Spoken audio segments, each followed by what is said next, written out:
He said I was a burden, and the kitchen froze. The words came out of his mouth with no hesitation, like something he'd rehearsed in his head 100 times. My name is Ruth, 57, a retired nurse who thought peace had finally found its way into my little house. My son, Mark, had moved in after his divorce. I thought we'd help each other heal. 2 wounded people under one roof. I was wrong. That morning had started warm. Sunlight spilling across the counter, coffee steaming beside my favorite mug, the faint hum of the fridge steady and familiar. The smell of toast drifted through the air. For a few precious minutes, I believed we were okay. Then his voice cut through everything. "You're a burden." The sentence landed like a cold slap. My hands trembled around the mug. I didn't answer. I just listened to the sound of him walking away, heavy steps echoing down the hall. I looked up at the camera above the stove, the one I'd installed 2 years ago for safety. It blinked red, tiny and unassuming, watching everything in silence. I'd forgotten it was even there. Now it felt like the only witness left in the house. Later, when he left for work, I sat at the kitchen table. The clock ticked louder than usual, every second mocking me. I opened my laptop and pulled up the camera feed. My breath caught when I saw myself on the screen. Small, hunched, quiet. Then I watched him, pacing the room after I'd gone to bed. "She's losing it," he said to no one. "Can't do anything without me." He laughed under his breath. It wasn't the voice of my son. It was someone else entirely. I should have turned it off. Instead, I let it play. His tone shifted between boredom and contempt, as if cruelty were a game he played to fill the silence. I closed the laptop, but his voice stayed with me. I thought of all the nights I'd made dinner, the times I'd folded his laundry and pretended not to see the resentment in his eyes. When he came home that evening, I tried to find the right words. "Mark," I said softly, "do you really think I'm a burden?" He didn't look at me. "Don't start, Mom. You know what I mean." Then he opened the fridge, slammed a bottle on the counter, and left the room. The noise rang in my ears long after the door shut. I sat there in the dim light, staring at the mug I'd been holding when it happened. A small chip on the rim caught the glow from the ceiling bulb. That imperfection had always reminded me of endurance, how things can still hold warmth even when cracked. But now, the sight of it made me feel foolish. Love shouldn't hurt this quietly. As the night deepened, I turned off the lights and sat alone. The house had changed somehow.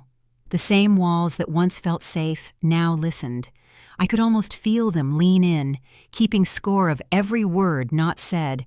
The red light on the camera glimmered faintly in the dark, pulsing like a heartbeat.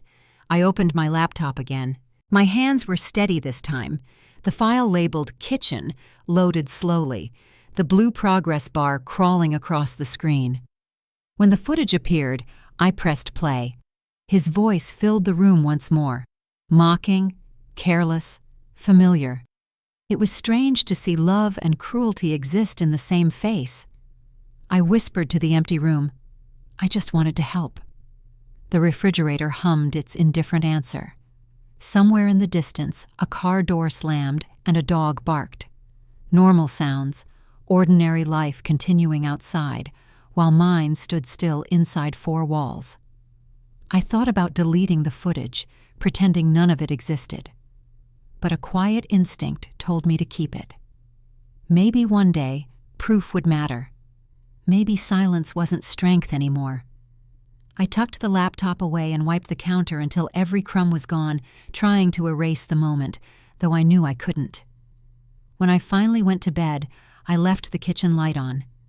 The air was still, almost waiting.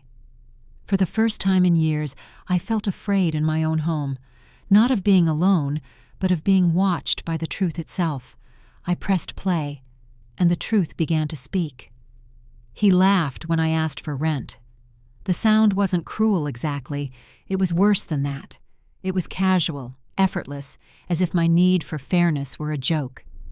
The smell of burnt coffee lingered from the morning, thick and bitter in the small kitchen.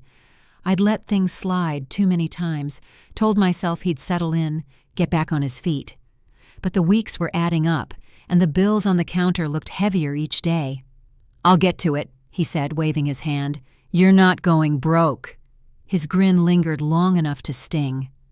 I watched him walk away, the sound of his boots dragging along the hallway. Later that night, I sat with the receipts. One caught my eye, $248 on beer, chips, and cigarettes. My card. The date printed in small, clean numbers like a quiet insult. My throat tightened. I could almost hear Anna's voice from the hospital where I used to work. "Keep records, Ruth. Every cent matters when they start twisting things." I'd called her earlier that week, desperate for some grounding. She was always calm, matter of fact. "You raised him. You deserve peace, not penance," she said. Her words hit harder than I expected. Peace felt like something I'd misplaced years ago. That night, I started a folder labeled Shared, though I already knew the truth. It wasn't. Inside went the receipts, the unpaid utilities, the bank statement showing another late fee. I ran my fingers along the paper edges, their faint roughness steadying me. Proof was a kind of comfort. Proof didn't talk back or laugh. When he came home, I tried again. "Mark, the gas bill's overdue. We can't keep missing payments." He barely looked up.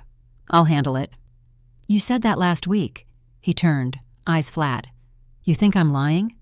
I hesitated. "I think you've forgotten how to care." His jaw tightened. "You should be grateful I'm here." I wanted to yell, but I didn't. Silence felt safer. He grabbed his coat and left, the door thudding behind him. The sound rolled through the house, echoing down to the basement. I sat there with the folder open, the faint scent of smoke drifting from his ashtray. It clung to the curtains, the kind of smell that didn't leave easily.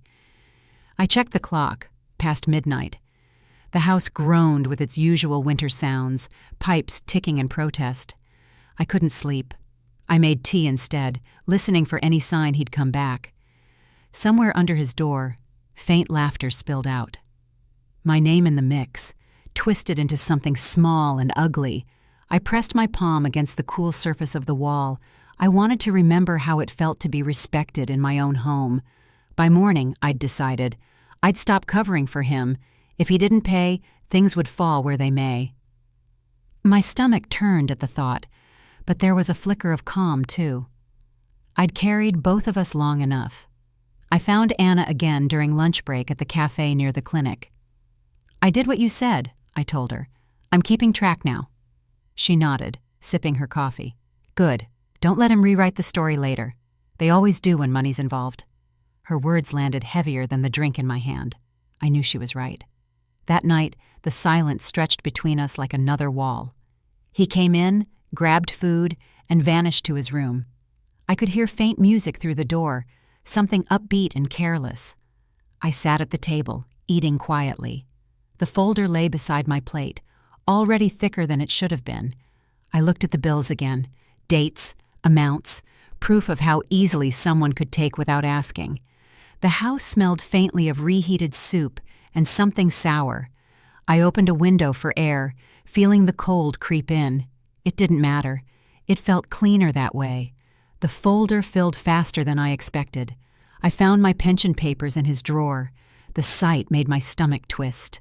My name was scrawled in his handwriting, the ink pressed deep as if carved with intent. The envelope felt rough when I touched it, the seal torn and clumsily re-glued. That drawer had always been private. I'd cleaned his room before, but this time, curiosity had led me too far. When he walked in, I was still holding the papers. "Why, Mark?" I asked quietly. He froze, then shrugged. "You weren't using it." "It's my retirement. I'm keeping it safe." "Without telling me?" His eyes hardened. "You don't trust me? After everything?" The words stung more than the act itself. Trust. That was the word he always used when he wanted to silence me. I didn't reply. The silence stretched until it became a wall. He left the room without looking back. I sat down on the bed, fingers running over the papers. They smelled faintly of dust and aftershave, his, not mine. That combination had once meant comfort. Now it only smelled of intrusion. The next morning, I checked my bank account. The balance was lower than it should have been. My breath caught as I scrolled through the transactions. One withdrawal stood out, $4,500. The date was just 3 days ago. No authorization, no call. My pension, my safety, gone. I felt the air leave my lungs. My heart pounded so loudly I could hear it in my ears. I called the bank, voice shaking. The clerk on the other end, a calm woman named Paula, spoke softly. "We'll look into it," she said. "Can you come in today?" At the branch, she recognized my worry instantly. "You did the right thing," she said, glancing at the papers I'd brought. "We'll flag the account for unauthorized access." She paused. "Was this done by someone close to you?" I hesitated. "My son." Her expression shifted, a flicker of sympathy behind professional restraint. "That's never easy," she murmured. "We'll protect what's yours." Walking home, the air felt heavier. The small town street looked unchanged. Same red post box, same grocery sign. But I felt stripped of something invisible. He'd taken more than money. He'd taken the illusion that I was safe under my own roof. When I got back, he was in the kitchen making coffee. He didn't even look guilty. "You went to the bank," he said flatly. "Yes. You think I'd steal from you?" "I don't think. I know what I saw." "You're overreacting. $4,500 isn't a mistake." His jaw twitched. "I told you. It's for safekeeping. You panic over everything." "Not anymore," I said. He stared at me like I was a stranger. Then he laughed softly, almost pitying. "You really think anyone will believe you?" The sound of his laughter followed me as I walked out of the room. I went to my desk, opened my small folder labeled Shared, and slid the bank letter inside. The edges of the paper scraped my fingertips. Real, tangible, undeniable. That night, I couldn't sleep. Every sound in the house carried meaning. The creak of the floorboards, the faint rustle of drawers opening down the hall. I stared at the ceiling, trying to breathe evenly. The idea that he'd crossed that line, using my trust to claim control, was something I couldn't ignore anymore. The next morning, Paula called. "The bank has frozen your account," she said. "Until we sort out the authorization, no further transactions can go through." It was a relief and a humiliation at once. I'd lost access to my own funds, even if it meant he couldn't touch them either. Still, it marked a beginning, the first formal step against him. I poured coffee into the chipped mug, the one that had survived a dozen quiet mornings and one terrible outburst. Steam rose, carrying a faint scent of bitterness that clung to the air. It filled the kitchen as the clock ticked louder, marking each second of my new reality. I watched the light shift across the counter, turning gold and then dull gray. Somewhere inside, something steadied. This wasn't just about money anymore. It was about control, about seeing how far he'd go to make me small. The bank froze my account before I could. A stranger at my door said my son was worried. She stood there with another woman beside her, both wearing neat jackets and polite smiles. The badges around their necks caught the morning light, sharp and cold.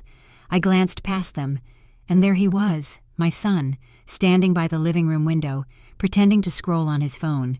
He didn't look surprised. He looked expectant. "We received a concern call," the woman said. "It was about your well-being." "My well-being?" I repeated, my voice smaller than I wanted. She nodded gently. "Your son mentioned you've been forgetful, maybe overwhelmed." My throat tightened. I felt the room tilt, not from confusion but disbelief. The air smelled faintly of lemon cleaner and coffee. I'd just finished tidying the house. The table was set, the fridge stocked, the curtains washed. Nothing about this place suggested chaos, except maybe the tension clinging to every corner. "I'm fine," I said, trying to steady my tone. "Would you like to come in?" They exchanged a quick glance. "If that's all right," one replied. They stepped inside, their shoes silent on the wooden floor. One of them took notes as her eyes moved from the framed photos on the wall to the camera above the stove. "You live here alone?" "No," I said. My son's staying with me for a while. And he's helping with things around the house? I hesitated. He tries. The silence that followed was unbearable. I could feel him watching from the hallway, arms crossed. They asked to see the kitchen, the bathroom, the living space. I led them through, answering every question like I was on trial. When one of them opened the fridge, I caught her faint smile. "You're doing well," she said. I should have felt relief, but all I felt was shame. He had called them. He had told strangers I wasn't capable of taking care of myself.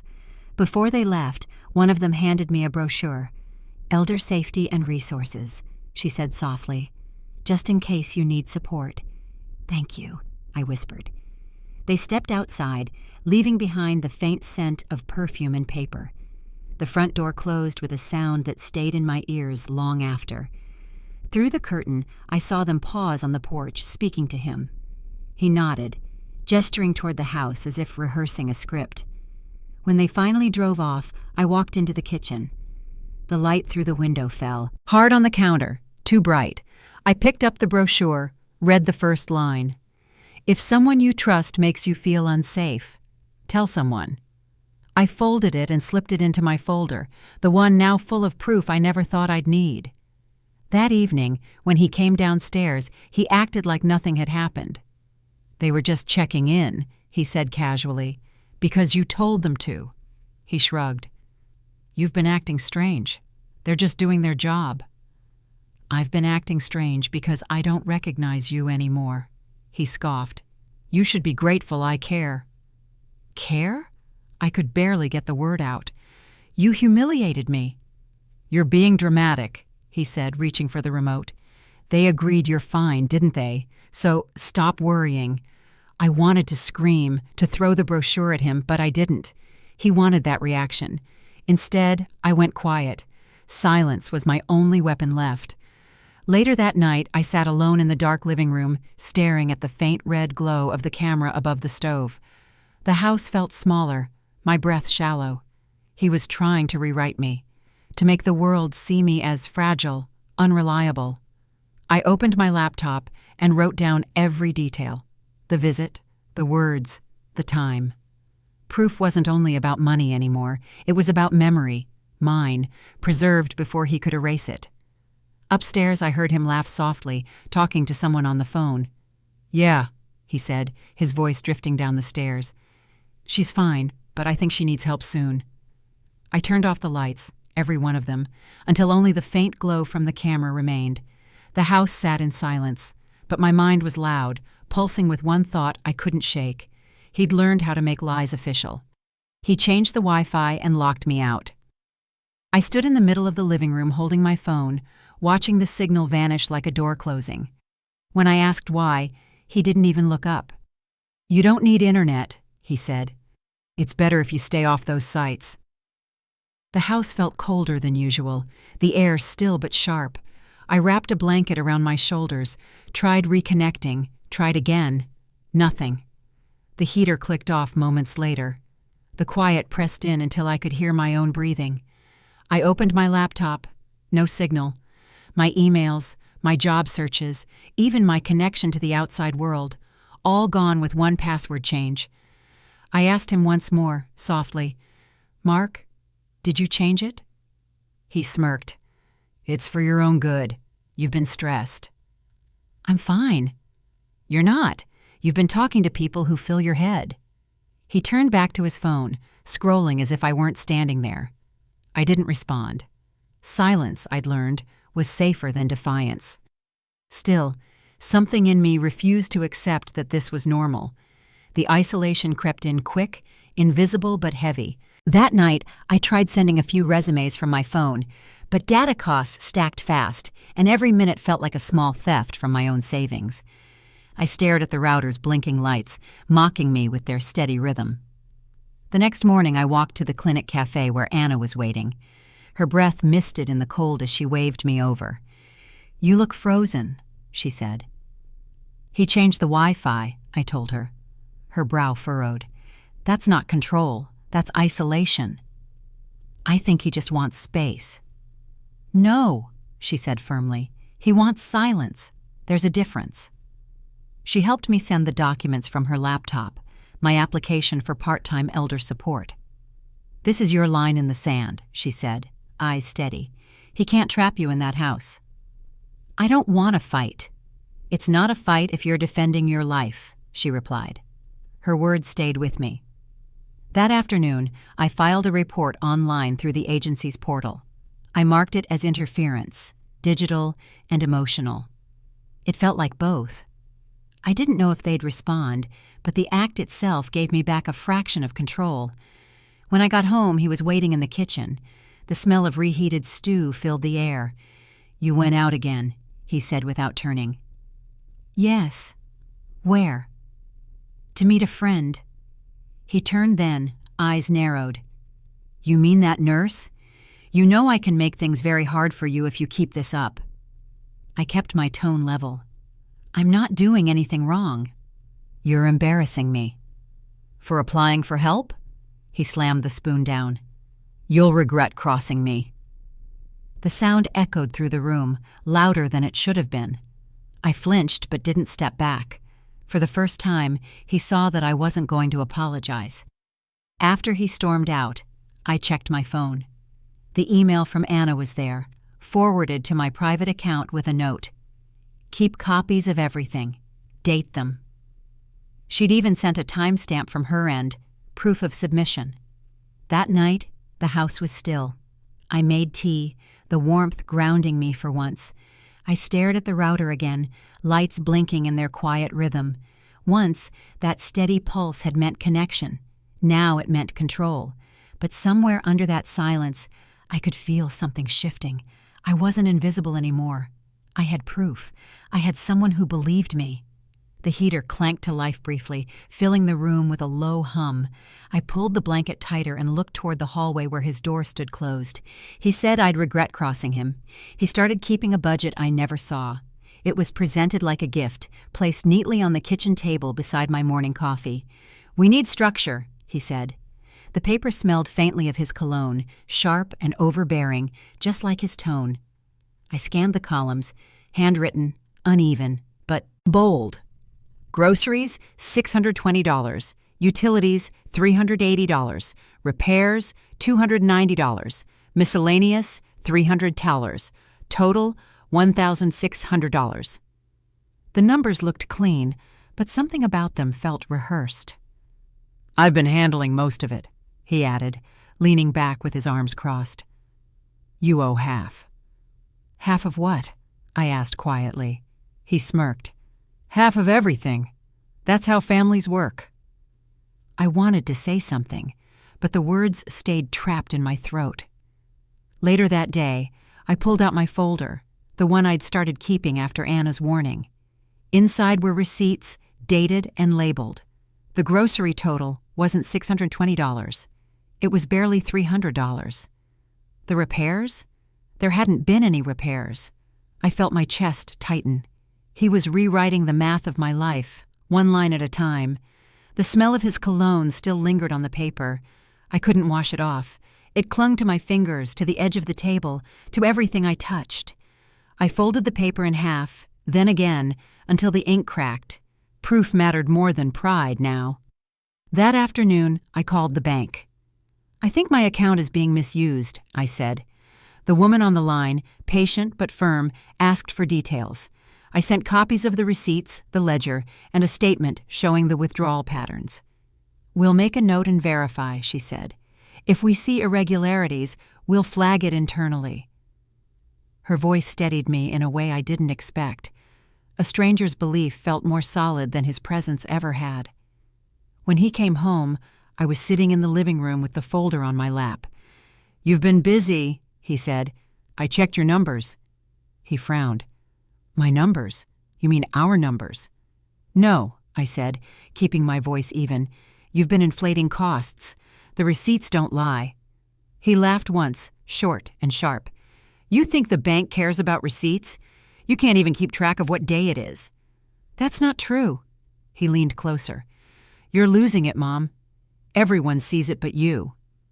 The word Mom came out like a weapon, heavy with mock concern. I stayed still. "I sent everything to the bank," I said quietly. His smile faltered. "They'll compare it." "You went behind my back?" "I had to," I whispered. "It's my money." The silence stretched. He turned away, muttering something under his breath about loyalty. The kitchen clock ticked louder than usual, filling the gap between us. I spent the next hour organizing the copies, labeling each page. The ledger went into its own envelope.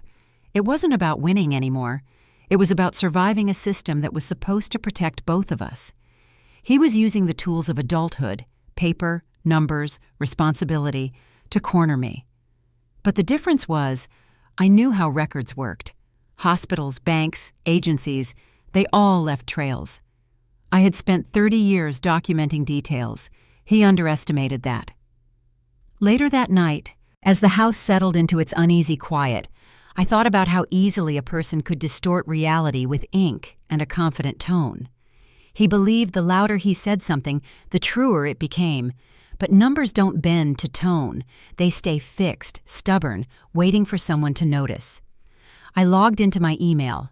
The message from the bank arrived just after 9 p.m. It was short, but clear. "We've noted the discrepancies and confirmed they exceed standard variance. Further verification underway." A small step, but it felt like the first sign of ground beneath my feet. Down the hall, I heard him pacing. The rhythm of his footsteps had become my new measure of time. 3 steps, pause, turn, repeat. I tucked the ledger into my folder and slid it under my bed.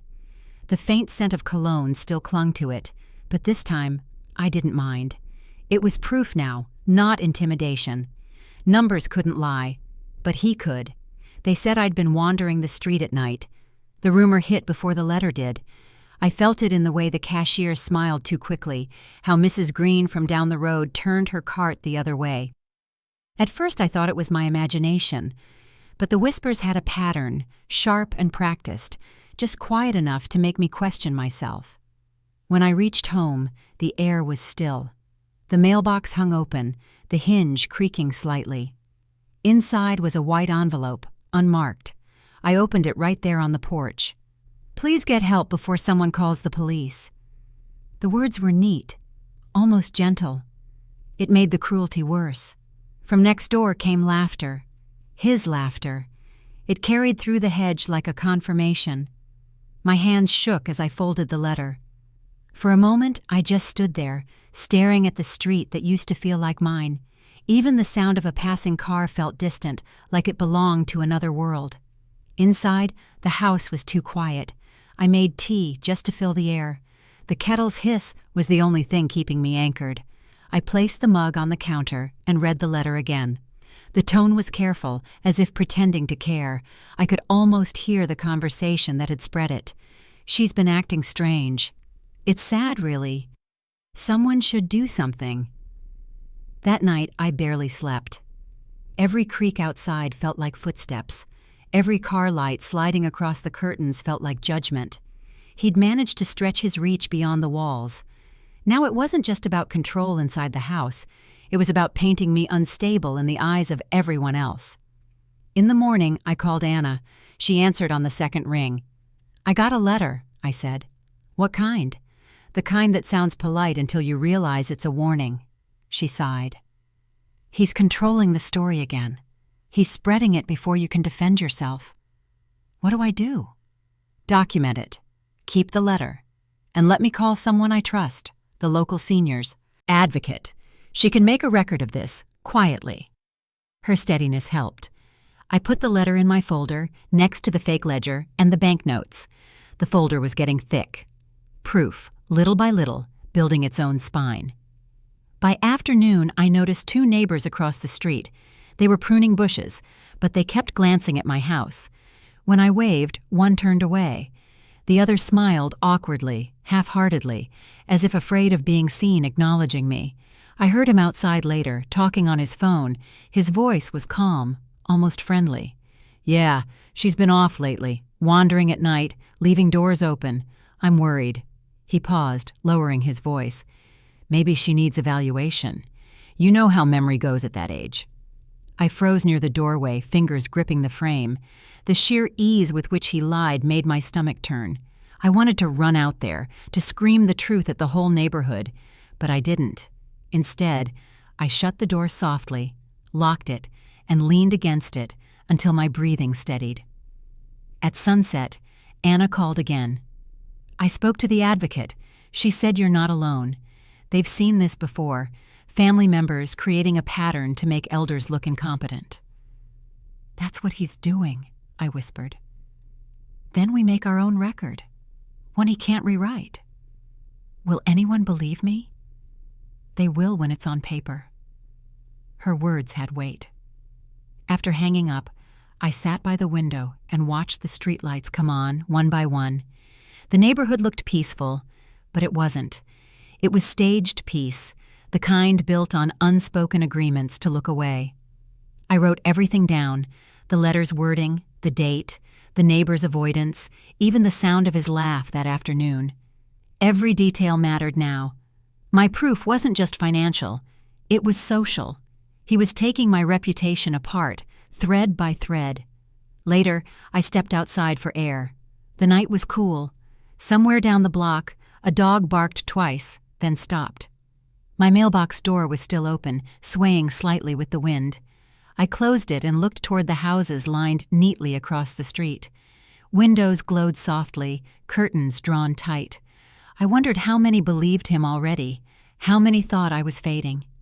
I went back inside, locked every door, and stood still in the hallway. The echo of his words, "She's confused again," lingered like a stain on the air. I could feel myself shrinking, piece by piece, in the town I'd once known by heart. I realized I was becoming a ghost in my own town. He came to check the wiring, but his badge looked fake. The metal tag caught the afternoon light in a dull flash. Something about the lettering was off, like it had been printed, not engraved. He said the landlord sent him, but there was no landlord. The house was mine. He shifted his toolbox from one hand to the other, smiling too easily. "Just routine inspection," he said. "Won't take long." I didn't request one. He tilted his head. "Must have been your son. Said you were having trouble keeping up with maintenance." My breath caught. He doesn't make those decisions. The man shrugged. "I just go where I'm told." I could feel the chill of metal through the screen door handle as I held it closed. The smell of dust rose from his shoes, like he'd been waiting somewhere outside before knocking. "I'd like to see your credentials," I said. He pulled out the badge again. The laminate was bubbled at the edge. "All approved," he said, stepping closer. "I'll call the department to confirm." For a split second, the smile slipped. Then he laughed softly, stepping back down the porch. "Sure thing, ma'am. Always good to double-check." He turned, walked to a white van parked near the corner, and drove off without looking back. No company name, no markings. Inside, I locked the door and pressed my hand against the table to steady myself. My phone felt heavy in my palm as I called the non-emergency line.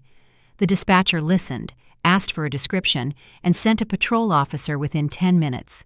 When the officer arrived, I showed him the badge photo I'd taken. He studied it, then nodded slowly. "This isn't from any local contractor," he said. "You did the right thing calling." I felt a small wave of relief until the sound of the front door opening behind us froze me. "He's overreacting," my son said, walking in. "She probably saw the meter reader and panicked again." The officer turned toward him. "You're her son?" He nodded. "Yeah, she's been forgetful lately. I'm trying to keep things calm around here." I couldn't move. "That's not true," I managed to say. "He wasn't from the city." Mark gave a strained laugh. "You see, this is what I've been dealing with." The officer's tone softened, but his eyes stayed sharp. "We'll file a note, just in case." He handed me a small card. "If you see that man again, don't open the door. Call immediately." "Thank you," I said. My voice shook despite myself. When they left, I went to close the blinds. On the window frame, half tucked under the latch, was a scrap of paper.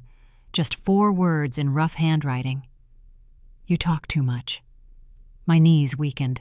I called the station again, and the same officer returned. He took the note carefully, bagging it as evidence. "We'll keep an eye out," he said. "Lock everything tonight." That evening, Mark stood by the doorway, arms crossed. "You invited this, Mom. People are going to think you're losing it." "You called him, didn't you?" "Why would I?" "Because you wanted me scared." He smiled thinly. "You're doing that to yourself." I walked away before I said something I couldn't take back. In the kitchen, I stared at the folder on the counter, the one with receipts, photos, and letters. Proof that I wasn't imagining any of it. Proof that truth existed somewhere beyond his manipulation. Before bed, I heard movement outside. Just the wind, maybe. Or the van again. I sat on the edge of the bed, phone in hand, every creak of the house magnified. The officer had said he'd keep watch. I barely slept. They called it a family mediation, but it felt like trial. The room was too bright, the walls a pale beige that made everything look washed out. The table in the center was long, narrow, polished smooth from use. Across from me he sat straight-backed, his suit too new, his smile too calm. The air carried that sterile tang of paper and coffee. Government buildings always smelled like waiting. The mediator introduced herself as Ms. Green.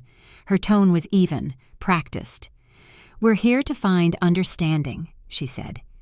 He leaned forward slightly, hands folded like a saint. "That's all I've ever wanted," he said. I didn't look at him. My folder sat in front of me, thick with the months I'd survived. Printouts, photos, bank emails, the ledger, even the welfare report. My fingers hovered over the edges, ready. Ms. Green adjusted her glasses. "You may start." He cleared his throat. "My concern," he said softly, "is my mother's well-being. She's been confused lately, paranoid. I've had to manage the finances to keep her safe." He paused, glancing at the small audience behind us. The observers, they called them, social workers, one neighbor, and the quiet hum of judgment. "It's been difficult," he added, lowering his voice just enough to sound exhausted but noble. The words slid across the table like oil. "I'd like to respond," I said. My voice trembled on the first word, but not the second. "He took my pension funds without consent. He forged my name on 2 withdrawals, $4,500 and $1,600. Ms. Green raised a brow. "Do you have documentation?" I opened the folder and handed her a small stack. The rustle of paper filled the room. "These are the bank statements," I said. "And here are copies of messages from the financial clerk verifying the transactions. The handwriting matches his signature." She scanned the pages silently. The fluorescent light hit the glossy surface of the documents, a glare that felt almost theatrical. He laughed softly. "She's confused," as I said. "Those were joint expenses." "Joint?" I asked. "You don't live there anymore?"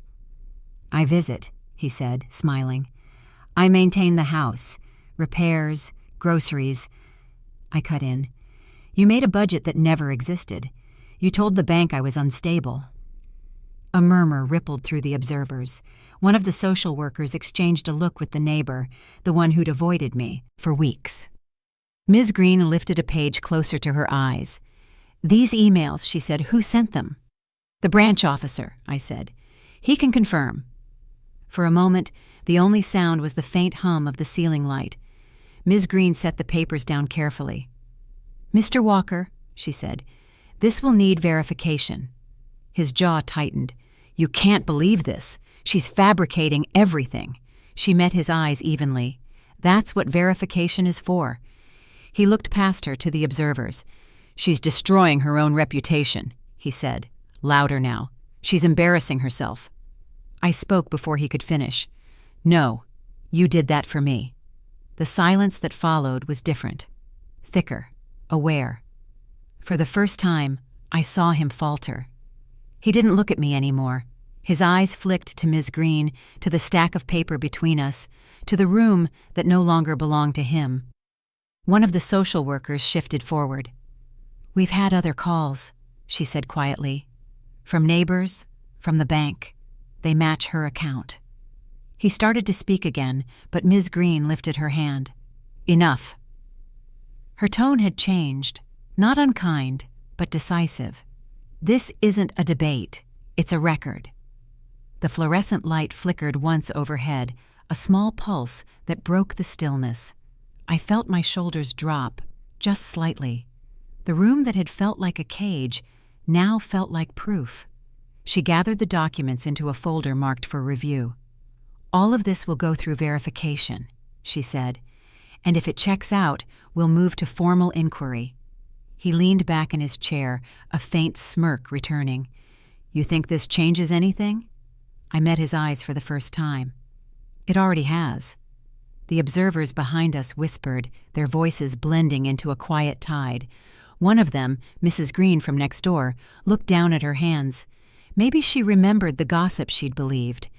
As we stood to leave, Ms. Green looked at me once more. You did the right thing bringing documentation, she said. Her voice lowered slightly. For what it's worth, that matters.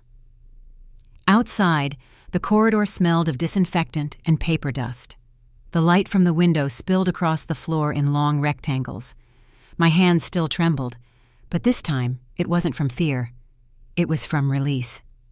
The door to the mediation room closed behind us with a heavy sound.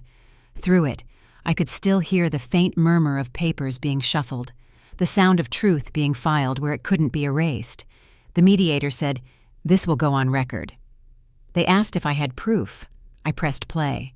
The sound filled the courtroom like a storm caught in a jar.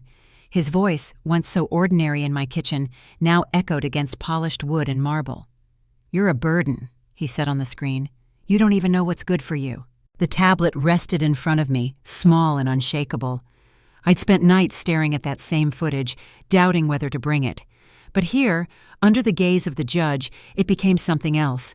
Truth made visible. The courtroom was still, except for the faint hum of the speakers. The video showed me at the table, silent, hands folded around a mug. Then his laughter, that careless tone he used when he thought no one was watching. The room tensed at every insult that followed. Each word landed heavier than the last. I heard someone behind me whisper, "My God." The judge didn't speak until the clip ended. The silence afterward was sharp, almost physical. I could feel it pressing against my ribs. He sat across the aisle, arms crossed, staring at the table, as if he could will it all away. When the judge finally spoke, her tone was measured but firm. "This recording is authentic?" "Yes," I said. "The timestamp matches the night of the incident." Was he aware he was being recorded? He knew there was a camera. I installed it for safety after several outbursts. He looked up then, his voice forced calm. "She's exaggerating. It's taken out of context." The judge didn't glance his way. "You used those words?" He hesitated, the silence dragging too long. "I might have said something harsh. Families argue." "This was not an argument," she said flatly. The clerk walked forward, collecting the printed transcript from my folder. I could see her eyes flicker across the lines before she placed it neatly beside the evidence file. The judge leaned back, thoughtful. "This will be reviewed for protective consideration," she said. "The order will reflect today's hearing." I exhaled slowly. I hadn't realized I'd been holding my breath. Across the aisle, his lawyer whispered something to him, but he didn't respond. His face had gone pale, his hands gripping the edge of the table. The judge nodded to the bailiff, who handed her a single page. She signed it with a slow, deliberate motion. "Elder Protection Order," she read aloud. "Filed today, Family Court of Clearwater, effective immediately." A ripple moved through the gallery, soft gasps, a low murmur. For the first time in months, the weight in the room wasn't on me. He leaned forward. "You can't do this. I'm her son." The judge's eyes didn't waver. "You're also her respondent.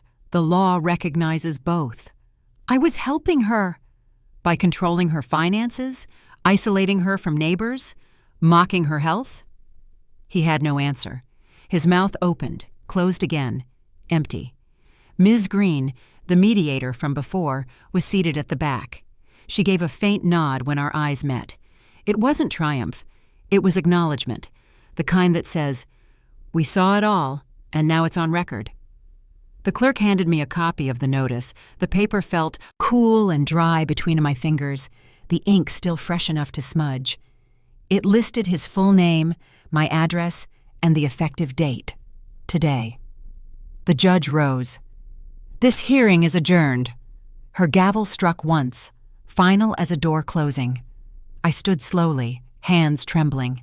Around me, the sound of shuffling chairs filled the space, the kind of everyday noise that suddenly feels meaningful. The bailiff approached him, explaining the terms. Restricted contact, property access suspended, financial audit pending. He turned to me then, eyes narrowed. "You've destroyed this family." "No," I said quietly. "You did that yourself." For a moment, he seemed smaller, deflated under the courtroom lights. The crowd watched as he gathered his papers with shaking hands, his composure unraveling with each movement. I turned to leave, passing by the table where the tablet still sat. The red light blinked once before the screen went dark. A faint hum lingered in the air.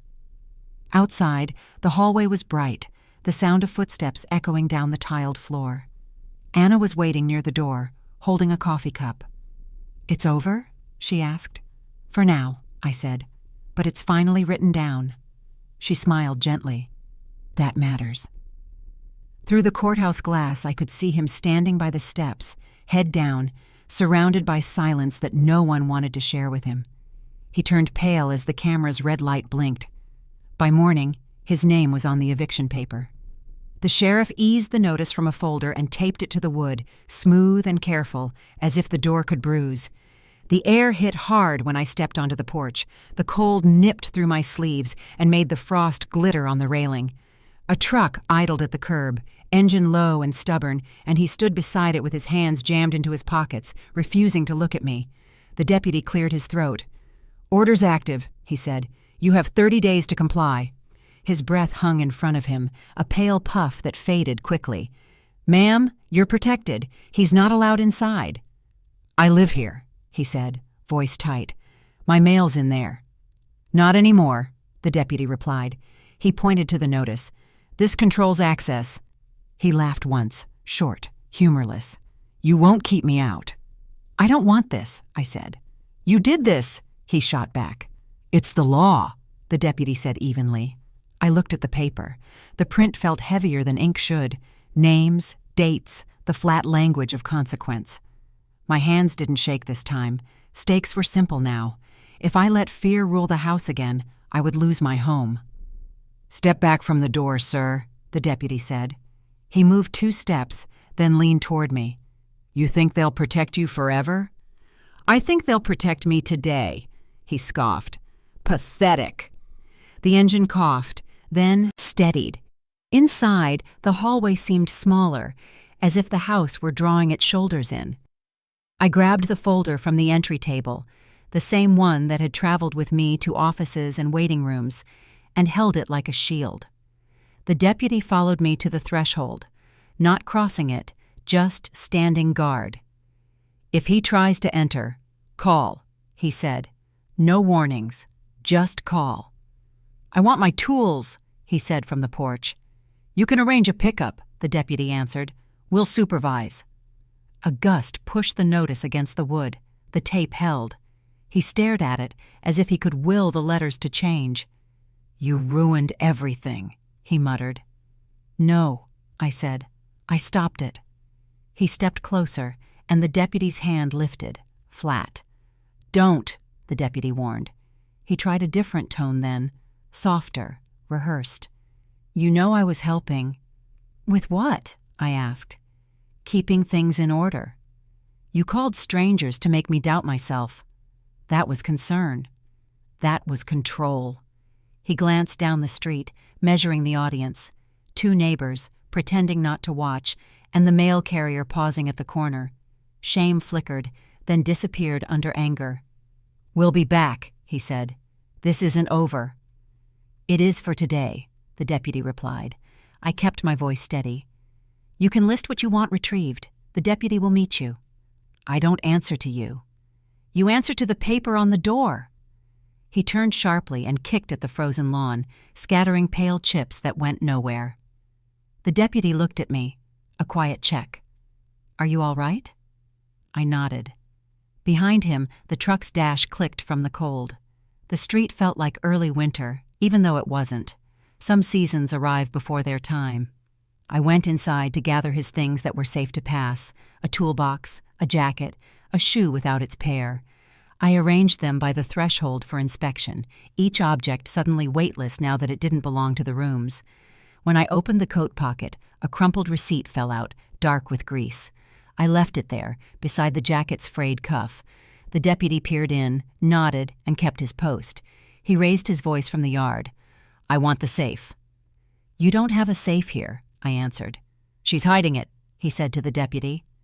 The deputy didn't blink. "Enough." We did the exchange the way you do at the end of a long argument. No eye contact, just the arithmetic of objects crossing a line. He took the tools. He took the jacket. He reached for the folder by reflex, and I pulled it close to my chest. He smirked. "Still hoarding papers?" "Still needed," I said. "They changed today." He tried one last time, the oldest trick dressed up as concern. "You can call me if you get scared." "I already did," I said. "That's why they're here." The deputy's radio crackled with a voice asking for a time check. He answered, 7 a.m., then turned back to me. "You've got the number," he said quietly. "Use it." He slid the final page under the notice, a duplicate for me. The paper felt cool in my hands, crisp at the edges, official in a way that couldn't be argued with. Through the sidelights, I watched him climb into the truck. He stared at the house like it had betrayed him, then looked away first. The engine revved, louder than it needed to be. He pulled off with a jerk, tires gritting against the curb. The neighbors' doors eased shut, their windows swallowing their faces. The mail carrier moved on, leaving my box untouched. I stood at the threshold and rested my palm on the wood. The deputy gave a final nod and stepped back. "We'll circle by this afternoon," he said. "You won't be alone." "I know," I answered. "Not anymore." He tipped his cap and walked to the car. The yard was suddenly still.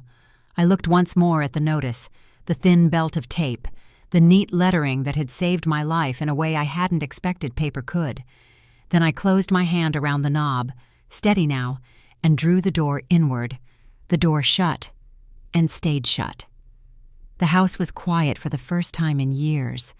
Even the clock in the hallway seemed to hesitate before ticking. I walked slowly through each room, expecting some leftover trace of him. A jacket, a note, an echo of his voice. But it was just space now, breathing again. When I reached his drawer, I opened it carefully, almost afraid of what memory might spill out. It was empty, except for a broken keychain shaped like a small house. I ran my hand along the inside. The wood felt smoother, freer, as if it had been waiting to start over. The window was open just enough to let in the morning chill. I made tea, the same mug as always, the one that had survived every argument. The air tasted clean, faintly of rain. For once, it didn't carry tension. It carried quiet. The next week blurred into soft routines, sorting, sweeping, reclaiming corners of the house that had felt unsafe. The bed didn't creak with unease anymore. The living room felt bigger, not because anything had changed, but because the air itself seemed lighter. I'd forgotten what it was like to move without being watched. Anna dropped by with groceries. "How's it feel?" she asked, scanning the shelves that had been emptied of his things. "Like I've been living underwater," I said. "And I finally surfaced." She smiled. "You sound different." "I feel different." At the clinic, the doctor looked at me, then at the chart. "Blood pressure's down. You look lighter," he said. "Maybe because I can breathe again." He signed the wellness note and handed it to me. The paper felt crisp between my fingers, simple, official, and oddly symbolic. A small thing that said, "You're recovering." I walked home from the appointment instead of taking the bus. The sky was pale blue, the kind that stretches quietly across the day. The park wasn't far, and the path curved along the edge of a small pond. I hadn't been there in months. Birds dipped through the air, and for the first time, I didn't flinch at sudden movement. My body was remembering peace, one step at a time. Back home, I placed the doctor's note in my folder, next to court papers, receipts, and the photo of that eviction notice still taped to the door. That folder had once been heavy with fear. Now it was proof that I'd survived it. The afternoon sun reached through the window, touching the empty drawer with a thin stripe of warmth.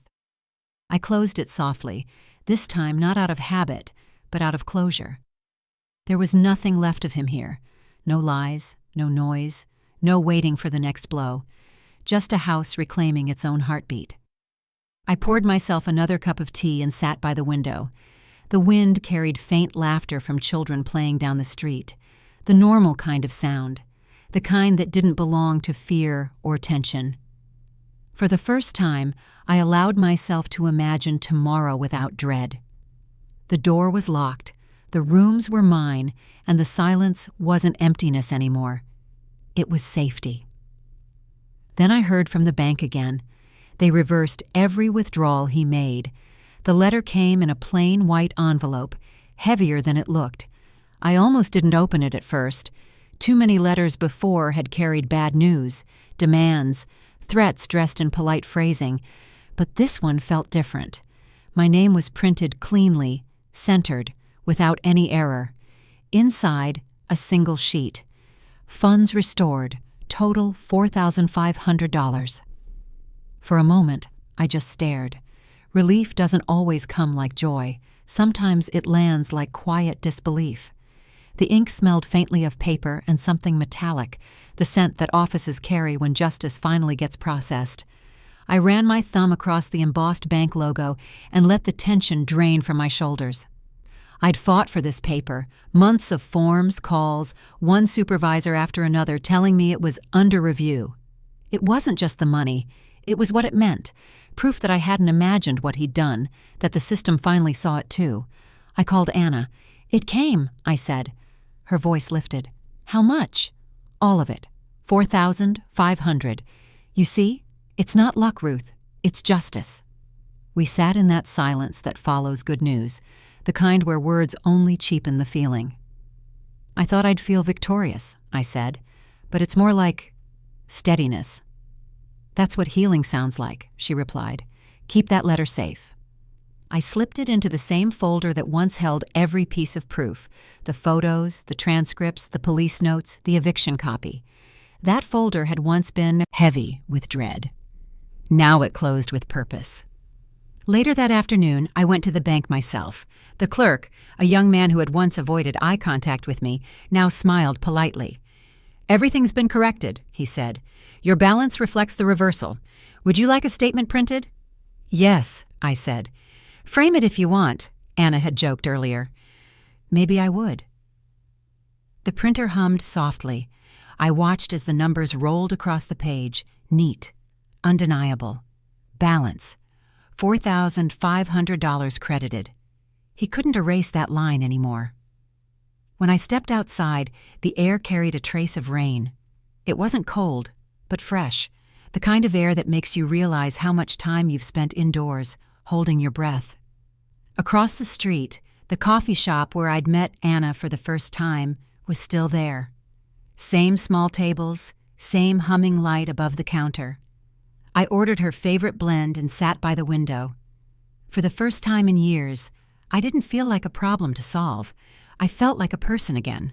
The barista slid the mug toward me. "Rough day?" she asked kindly. "No," I said. "A good one, actually." "That's rare around here," she smiled. The sound of spoons against cups filled the space. I reached into my bag and touched the folder. Still there, edges worn smooth from months of use. It used to be the only thing keeping me upright. Now it was simply history. As I sat there, I thought about the word refund. It sounded clinical, impersonal, but to me, it meant something human. It meant someone somewhere believed me enough to make it right. When I walked home, the mailbox at the corner was full again. Life had resumed its rhythm. People were paying bills, writing letters, waiting for news. I'd been one of them once, waiting for something I didn't believe would ever arrive. Inside my house, I set the envelope on the table. The walls didn't feel heavy anymore. The hum of the refrigerator, the ticking clock, even the quiet creak of the floorboards. Everything sounded normal again. Anna called later that evening. "Did you celebrate?" "I had coffee." "Alone?" "Yes, peacefully." She laughed softly. "Then that's celebration enough." Before bed, I placed the refund letter in the top drawer, the one that used to hold receipts from years of arguments. The ink caught a slant of lamplight, and for a moment I thought about how something as small as a printed signature could undo months of humiliation. I turned off the light and stood by the window. The camera on the shelf caught my eye, the same one that had recorded every cruel word, every proof I'd needed. I picked it up, weighed it in my hand. The red light stayed off, silent. I decided to keep the camera, unplugged, but waiting. The camera still hangs, its red light off. Months have passed since the court, the notice, the letter. The days have found their shape again, quiet mornings, measured afternoons, evenings that end without fear. The kitchen has become my anchor. I stand there most mornings, waiting for the kettle, watching the steady glow over the sink. That same corner once held so much tension, the air almost trembling. Now, it just smells like coffee and peace. The hum of the light above me doesn't unsettle anymore. It feels alive in a kind way, as if the house itself is exhaling. On the counter sits my old mug, chipped at the rim but loyal. It's the one constant through everything. I've stopped hiding it in the cupboard. It stays where it belongs, beside the folded letter from the community office. They'd invited me to speak at the town meeting on elder rights. When I first read it, my hand shook, not from fear, but from the strangeness of being asked to teach what I had barely survived. That evening, I walked into the community hall. The chairs were arranged in neat rows, a faint echo bouncing off the linoleum floor. Faces I recognized from the grocery store, the clinic, the post office, all watching me, waiting. I wasn't a cautionary tale anymore. I was proof that endurance could lead somewhere steady. "Thank you for being here," I began. My voice didn't waver this time. When you're made to doubt your own mind, when every door feels like a test, sometimes the only thing that saves you is proof. A man in the front nodded. "You mean evidence?" he asked. "Yes," I said. "Not for revenge, but for truth. The camera, the documents, the letters, they weren't weapons. They were light in dark rooms." There was a soft murmur of agreement. I told them how justice hadn't come overnight, how systems can take time to see what's right in front of them. "It isn't the proof itself," I said quietly. "It's the courage to gather it when everyone tells you not to." Someone clapped, and then another joined. It wasn't loud. It was kind. The moderator thanked me, handing me an envelope from the council. "For your contribution," she said. Inside was a small card. "In appreciation for your advocacy and strength, your story helped change how we listen." I sat down, and for the first time, I didn't feel small in a public space. After the meeting, Anna found me near the exit. "You did it," she said, slipping her hand through my arm. "I just told the truth. That's more than most ever manage." We walked home together under the pale streetlights. The night wasn't heavy. It was open, simple. When I reached my porch, she hugged me and whispered, "Keep the light on." I smiled. Always. Inside, I set the thank you letter beside the mug. The house seemed to notice. I switched on the small lamp over the sink, and the kitchen came alive in soft amber. The same space where humiliation once lived, now carried only quiet. I looked at the Guillaume's camera on the shelf. It faced the window now, no longer toward the table. Its red light stayed off, a blank eye in a peaceful room. But I couldn't bring myself to take it down. It had seen everything: betrayal, confrontation, truth, justice, and now it watched over something better. I thought about that night months ago when I pressed play in court. I remembered his face, pale and cornered, and how afterward silence had followed me home. But this silence was different. It was earned. It was mine. The folder of documents rests in a drawer now, not hidden, not guarded, just there, among everyday things. I keep it as memory, not as armor. The bank has been quiet. The neighbors greet me again. Sometimes people stop me at the park and thank me for speaking up. I always tell them the same thing. You don't need to be loud to be heard, just consistent. As I rinsed the mug and set it in the rack, I glanced once more toward the shelf. The camera's reflection caught the glow from above, a faint shimmer on its lens.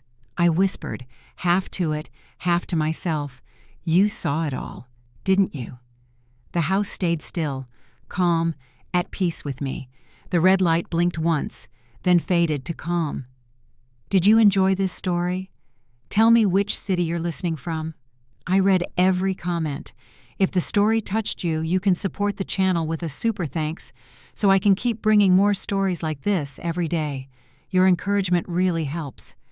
I'd love to hear your thoughts and what moment stayed with you. On the screen, you can see 2 new life stories that I highly recommend.